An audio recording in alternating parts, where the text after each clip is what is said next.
विश्व प्रेस स्वतंत्रता दिवस पर मीडिया से जुड़े साथियों को हार्दिक शुभकामनाएं और उस रितेश संघवी को लानत जो मीडिया को हरामखोर कहता है। शोहरत की फजाओं में इतना ना उड़ो संघवी जी, परवाज न खो जाए इन ऊंची उड़ानों में।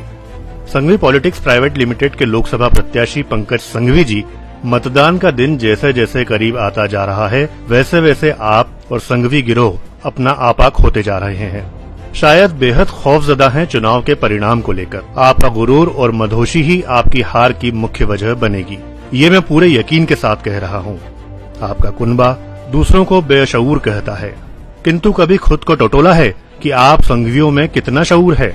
यदि आपकी याददाश्त कमजोर न हो तो बीते कल की ओर ले चलूं, जब आपके बड़े सुरेंद्र संघवी जी अपने ही जिगरी यार की बीवी को हथिया बैठे और सामाजिक मर्यादाओं को तार तार करते हुए दोस्त की पत्नी को अपनी ब्याहता के संग एक ही बेडरूम में लंबे समय तक रखा। कथित सभ्य घराने के ऐसे सेक्सी सेठ की सेक्सी दास्तां आज भी लोगों के लबों पर दबी दबी सिसकियां भर रही हैं। इन व्हाइट कलर क्रिमिनल्स में आपका एक भतीजा रितेश संघवी भी शामिल है, जो चुनाव को लेकर कुछ ज्यादा ही उत्साहित हो मीडिया को हरामखोर तक कह गया। आज विश्व प्रेस स्वतंत्रता दिवस पर मीडिया से जुड़े अपने साथियों को हार्दिक शुभकामनाएं देते हुए संघवियों को लानत। आपके फेंके टुकड़ों पर पल रहे पंचर भी कुछ कम नहीं। उन्होंने सोशल मीडिया पर इस कदर जहर उगला कि वे मेरे पूज्य माता पिता तक जा पहुँचे। खजराना की गलियों में रेंग रहे सपोलियों के दुस्साहस की दाद देनी होगी, जिन्होंने मेरे वजूद को ललकारते हुए गंदी जुबान में यह गंदा सवाल कर डाला कि जीतू सोनी के माँ बाप न जाने कौन थे। संघवी जी, इसका माकूल जवाब जरूर दूंगा, बस थोड़ा और इंतजार कीजिए। अभी से क्यों करवटें बदलने लगे हुजूर? अभी तो यह आगाज है आपकी गंदी दास्तां का। फिलहाल सिर्फ यही कहूंगा कि मेरी रग रग में उन माता पिता का खून दौड़ रहा है जिन्होंने हमें यही सबक सिखाया कि इंसान बनकर जीना एक ही चेहरा लेकर, जो बात दिल में हो वही जुबां पर रखना। संघवियों, आप इतनी गहरी बात को कभी नहीं समझ पाएंगे। वजह, आप उस कुनबे से ताल्लुक रखते हैं जहां धर्म, ईमान, ईश्वर सब कुछ दौलत होता है, जिसे पाने के लिए जन्म घुट्टी में यह फॉर्मूला पिलाया जाता है कि ऑल इज जस्टिफाइड, यानी सब कुछ जायज है, भले ही वो करतूत दुनियादारी की भाषा में कितनी ही गंदी क्यों ना हो।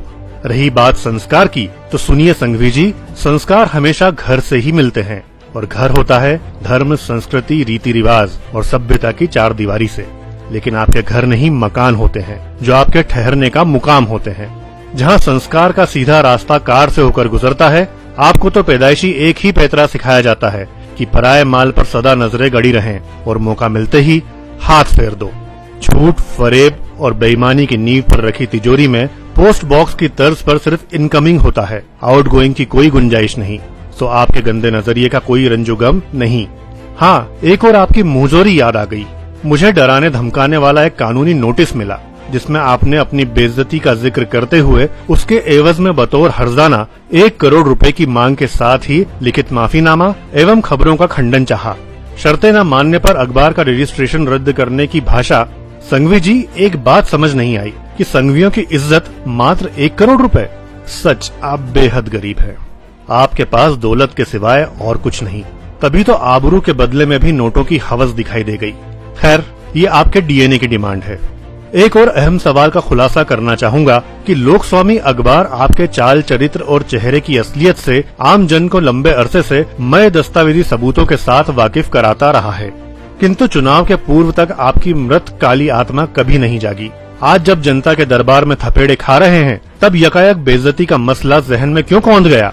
मैं सीना ठोक कर कह रहा हूँ कि आप जुआरी, सटोरिये, भ्रष्ट, बेईमान, जालसाज, दारूड़िये, मांसाहारी, फरेबी हैं।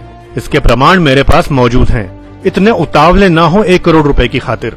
संघवी जी, मैं आपके जर्रे जर्रे से भली भांति परिचित हूँ, सो मुझे धौंस देने की कोशिश ना करें। मैंने पथरीली राहों पर चलने से पहले अपने हौसलों को चट्टान किया है। यूं ही नहीं परखना सीखा आप जैसों को। जिंदगी का हर इम्तिहान दिया है मैंने, और यह भी जता दूं कि हमने उन तुंद हवाओं में जलाए हैं चिराग, जिन हवाओं ने पलट दी है बिसातें अक्सर। अब रहा मेरे ब्लैकमेलिंग करने जैसे तुच्छ और बेबुनियाद आरोपों का, तो अच्छी तरह से जान ले कि मैं गुनहगार हूँ, पर फकत हकीकत बयानी का। कलम चाशनी में डुबोकर लिखना मेरी फितरत के खिलाफ है। मैं कलम का कारीगर हूँ जनाब। मेरी लिखी इबारत कभी मिटती नहीं, वक्त मेरी खबरों पर सच्चाई की मुहर जड़ निष्पक्ष, निस्वार्थ और निर्भीक प्रयासों का सिला देता रहा है। इसका इतिहास गवाह है। मुझे आप जैसे गद्दारों से कैरेक्टर सर्टिफिकेट की कतई जरूरत नहीं है। शायद मेरा यही अंदाज आप जैसे कुंठित, कुत्सित, बदरंगी चेहरों को शूल की भांति चुभता रहा है। संघवियों जैसे यूं ही सोचते रहते हैं कि ये छोटा सा चिराग हवाओं के खिलाफ जलकर भी आखिर अब तक क्यों रोशन है, परंतु आप ये भूल जाते हैं कि 1000 आंधी चले तो क्या, 1000 तूफान उठे तो क्या, चिराग वो क्या बुझेगा जिसको हवा के झोंके जला रहे हैं। आपका कुनबा तो नक्काशी का शौकीन है, कुरेदे जाने का दर्द वो क्या जाने। अफसोस है कि समाज ने संघवियों को बतौर गुजराती पहचान दी।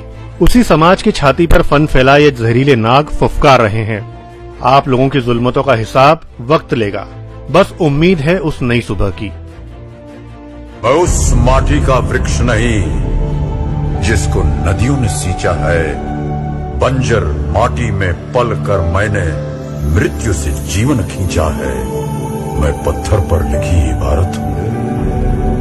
मैं पत्थर पर लिखी इबारत हूँ। शीशे से कब तक तोड़ोगे? मिटने वाला मैं नाम नहीं, तुम मुझको